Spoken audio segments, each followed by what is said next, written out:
최근 기후 변화와 해양 오염, 적조 같은 해양 환경 문제로 양식 어장이 큰 영향을 받고 있습니다.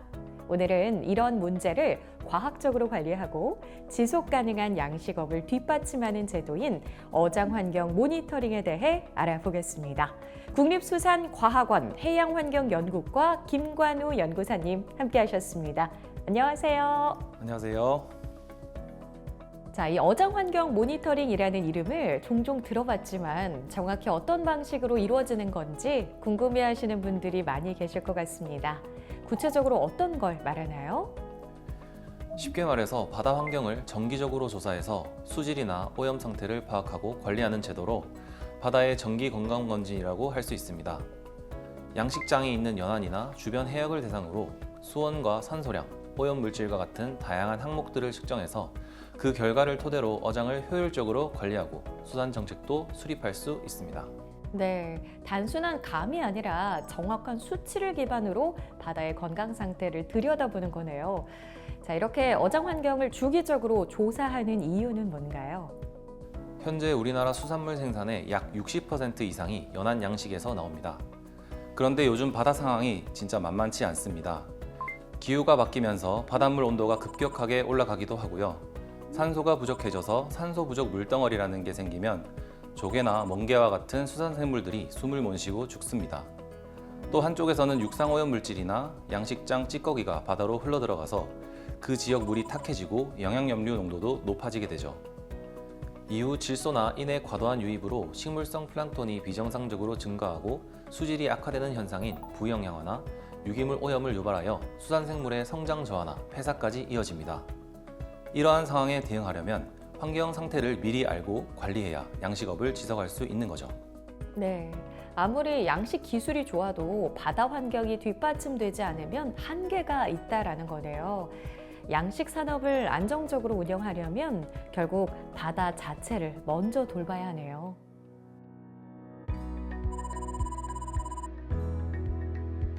자, 그럼 이 모니터링은 우리나라에서 어떻게 진행되고 있나요? 우리나라 전국 바다에서 체계적으로 이루어지고 있습니다. 전국 60개 해역 총 273개 지점에서 조사를 하고 굴, 전복, 미역 등 양식장이 밀집된 해역을 중심으로 하구, 연안, 수산자원 보호구역까지 모두 포함합니다. 네, 조사 대상이 꽤 넓을 것 같은데요. 어장 환경이라고 하면 보통 어떤 항목들을 들여다보게 되나요?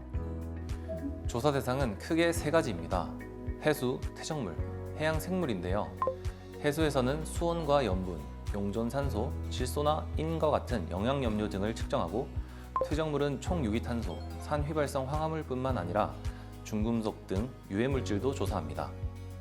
그리고 해양 생물은 몸속에 축적된 중금속, 금지화학물질과 같은 유해물질을 분석하죠. 조사 항목이 꽤 다양하네요. 네, 해수는 18개 항목, 퇴적물은 21개, 해양 생물은 16개 항목을 조사합니다. 이런 조사들을 계절이나 상황에 따라서 주기적으로 진행하나요?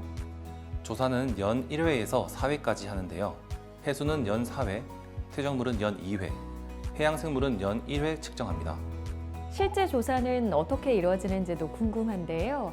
어장 환경 조사라고 하면 그냥 바닷물을 떠서 검사하는 건가 싶기도 한데 현장에서 사용하는 장비나 절차 같은 게 꽤 정교하다고 들었거든요. 현장 조사는 굉장히 체계적이고 정밀하게 진행됩니다. 먼저 해수 조사는 특수 장비인 CTD 센서나 니스킨 샘플러 등이 장착된 로제 샘플러를 이용해서 수온과 염분, 용존산소, 수소이온 농도와 같은 항목을 표층부터 저층까지 수심별 관측하고 또 해수 시료를 채취합니다. 한 지점에서도 깊이에 따라 환경 조건이 달라질 수 있으니까 단순히 바다 표면만 측정하는 걸로는 부족할 수 있겠네요. 맞습니다. 그 다음은 퇴적물 조사인데요. 해저 바닥에 흙을 그랩 샘플러나 박스코어 샘플러로 퍼올려서 입자 크기와 유기물 함량, 중금속 오염 정도를 분석합니다. 필요한 경우에는 잠수사들이 직접 들어가서 퇴적 코어를 채취하거나 해저 촬영도 병행합니다. 직접 들어가기도 하는 거군요. 확실히 생태계 기반이 되는 퇴적물은 더 정밀하게 봐야 할 것 같네요. 마지막 해양 생물 조사는 어떻게 하나요? 해양 생물 조사는 해류나 해조류 같은 수산 생물 내 중금속, 금지 화학물질 농도를 확인합니다. 이렇게 생물 조직 안에 축적된 오염 물질을 분석하면 그 해역이 얼마나 오염됐는지를 간접적으로 알 수 있거든요. 그리고 해역의 기본 에너지원인 기초 생산력도 측정해서 해류, 어류 등 수산생물의 먹이량이 얼마나 풍부한지도 조사합니다. 네, 생각보다 훨씬 복잡하고 정밀한 과정이네요. 단일 기관에서 하기에는 한계가 있지 않을까라는 생각도 드는데요. 그래서 협업 체계가 갖춰져 있습니다. 전체 조사 계획과 품질 관리는 국립수산과학원 해양환경연구과가 맡고요. 실제 조사는 동해, 서해, 남해, 아열대 등 8개 수산연구기관이 지역별로 나누어 수행합니다. 정확도를 높이기 위해 숙련도 평가나 데이터 품질 관리도 주기적으로 시행하고 있습니다. 이 조사만큼이나 그 결과를 어떻게 분석하고 해석하느냐도 중요할 것 같습니다. 이런 부분에 대한 기준도 따로 마련이 되어 있을까요? 물론입니다. 분석의 정확도는 매우 중요한 부분인데요.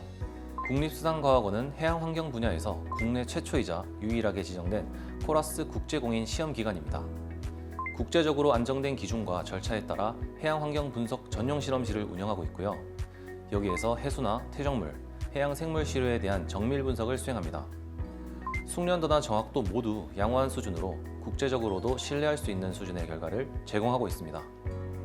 다양한 수치들이 조사된다면 그걸 종합적으로 해석하는 기준도 필요할 것 같은데요. 바다 상태가 어떤지 쉽게 파악할 수 있도록 정리된 해석 방식이 있을까요? 조사 결과를 각각의 수치로 끝나는 것이 아니라 이를 종합해서 해역의 상태를 알기 쉽게 보여주는 방식으로 제공됩니다. 예를 들어 수온, 온존산소, COD와 같은 주요 항목을 종합해서 만든 수질 오염 등급 WQI라는 게 있습니다. 이걸 통해 해당 해역의 수질 상태를 매우 좋음부터 매우 나쁨까지 등급으로 구분해서 평가합니다. 네, 전반적인 어장 상태를 한눈에 파악할 수 있는 종합 지표 같은 것도 있을까요? 저희가 어장 건강도 평가로 부르는 시스템이 바로 그 역할을 합니다. 수서 환경이나 퇴적 환경, 양식 생물, 이상 해양 각각의 상태를 하나의 점수나 등급으로 보여주는 방식입니다. 결과를 받아보는 입장에서는 어디에 문제가 있는지, 어느 정도 상태인지를 쉽게 파악할 수 있을 것 같습니다. 맞습니다. 각 분야의 데이터를 통합해서 해역 전체의 건강 상태를 종합적으로 판단하는 방식인데요. 수서 환경과 퇴적 환경, 양식 생물, 이상 해양 상황 등에 대해 각각의 등급을 매기고 이걸 다시 하나의 통합 점수로 환산해서 그 어장의 전반적인 상태를 좋음, 보통, 나쁨처럼 직관적으로 보여줍니다. 이렇게 종합 평가를 해두면 이 어장은 당장 양식에 적합한지, 오염이 누적돼서 관리가 필요한지 복잡한 데이터 없이 한눈에 파악할 수 있습니다. 네, 어업인들도 이 평가 결과를 보면 지금 당장 어떤 조치를 취해야 할지 방향을 잡을 수 있을 것 같습니다.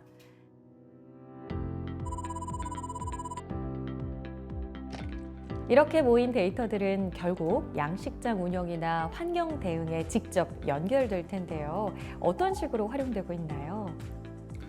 데이터를 통해서 오염이 심해지고 있는지, 생산된 수산물은 안전한지, 고수온이나 산소 부족 물덩어리 등 이상 해양 발생으로 양식생물 폐사 피해가 있었는지를 파악할 수 있습니다.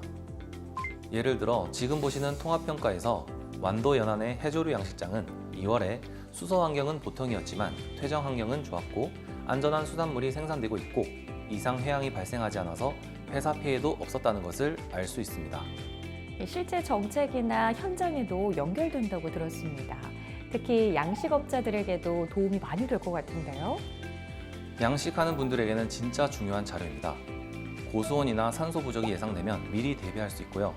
이 해역이 양식하기 적합한 해역인지, 어떤 환경 요소가 영향을 주는지, 퇴적 환경 상태에 따라 바닥 청소나 휴식기를 줄 수도 있고 양식장 위치를 바꾸기도 하고 있습니다.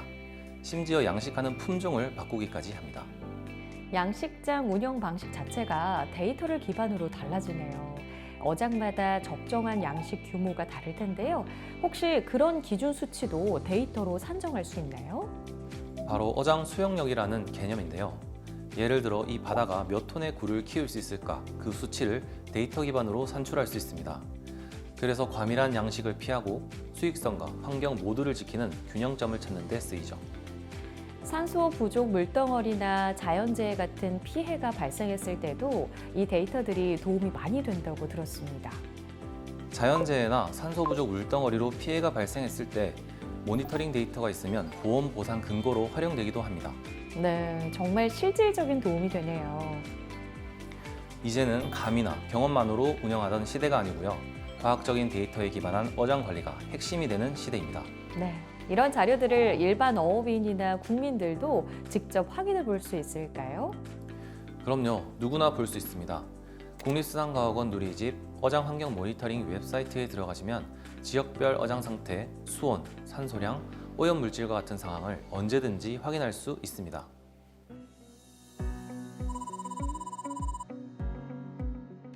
앞으로 단순 환경 조사에서 더 확장된 방향도 필요할 것 같은데요.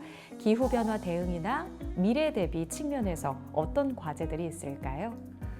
최근엔 기후변화로 인해 한 해조류 성장에 적합한 서식지를 평가하여 새로운 어장 적지를 선정하고 수온 상승에 따른 퇴적 환경에 유기물 분해 산물 등 배출과 관련된 연구도 병행하고 있습니다. 네, 단기 대응을 넘어서 앞으로의 변화에 따른 바다의 미래까지 준비하는 연구들이 함께 진행되고 있네요.